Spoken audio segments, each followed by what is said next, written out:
Okay, so I noticed I have a pretty big zit on my forehead. That's shitty. I just noticed it too. Oh my god, that looks horrible. I have to drink more water, I think. Anyways, okay, so Spendrifts of Time. We are, oh my god, this is a huge one. And I almost forgot today. I almost ran out of the door when I had my Friday night without doing this. But here we are. So, and I'm here with Oscar. Okay, so Spendrifts of Time. We're all geniuses of history to focus on this single theme.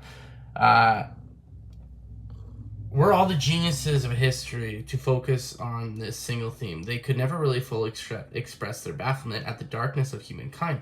No person would give up even an inch of their estate, and the slightest dispute with a neighbor can mean hell to pay. Yet we easily let others encroach our lives. Worse, we often pave the way for those who will take it over. No person hands out their money to a passerby, but how many do each of us hand out our lives? We are tight-fisted with property and money, yet we think little of wasting time. The one thing about which we should be the toughest are the misers. Okay, so before we get into the Ryan Holiday thing, and this was something I always had to work on, but I kind of like, I think I took this very, very seriously when I was younger, and I think it's like maybe I read too many business books, but a problem I had, which I would get very, very upset if people wasted my time, even like canceling last second, but shit happens, I understand that. But if they canceled last time like it was nothing, or it was like, oh, I just don't feel like it, and like we had this big day planned, or like I had a buddy like just bail on me, because I remember I spent like $100 to like book a paintballing excursion for me and him, and I surprised him with it, and I was like, yeah, next week, let's go, are you good? And he just ghosted me, and he was like a friend of 5 years. That fucking enraged me, and he didn't even apologize. Like, that pissed me off. And I think the problem I had when I was younger was I would like lose my mind on people, like over text or phone them and be like, what the fuck, you're wasting it. The best thing looking back I should have done was I should have just actually lessened my interaction with that person.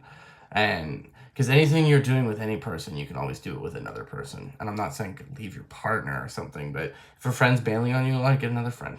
And it's different if you live in a small town or something, but if someone's wasting your time and not respecting your time, fill your time with other things. It's pretty simple. Like, it's hard to do, I guess, but then you overthink it, but it's pretty simple. You know, don't book stuff with this friend anymore. Like, I don't know. It's rough, and it's like, it's hard to express it because it's awkward, and it's like, but it's like, they're like, oh, I'm busy, and sorry, things came up. But it's like, you know, they probably wouldn't do this with someone else that they had more respect for. And I find people disrespect their closer friends than they do acquaintances over time, and it's silly. I need to clean up my shelves, I know. Okay, so the Ryan Holiday part. Today there will be endless interruptions: phone calls, emails, visitors, unexpected events, broker tea.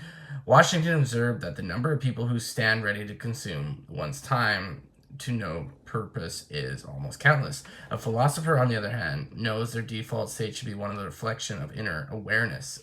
Their default state should be one of reflection and inner awareness. This is why they so diligently protect their personal space and thoughts from intrusions of the world. They know that minutes of contemplation are worth more than any meeting or report. It's funny, I also had another chat with a dude about, like, in construction, about, like, how we have all these meetings, and then, like, we make all these plans, and then, like, people shit the bed anyways, and don't, like, do what they say they were going to do in the meeting, so there's no point in that person being at this meeting, kind of thing. And I know Elon Musk is very anti-meetings, and I do like what this guy does and says. Look at all the things he's built, running like 6 companies now, and he's doing great. So I think, like, I've worked at one company that was very, like, bureaucracy, very, like, meetings, and it's just like, I thought all the meetings were stupid. And, like, it was just like, I don't know, wait for people. I think it's like because we see too many movies or something. We see people having meetings on movies, and we're like, oh, it makes us look important and productive, and like,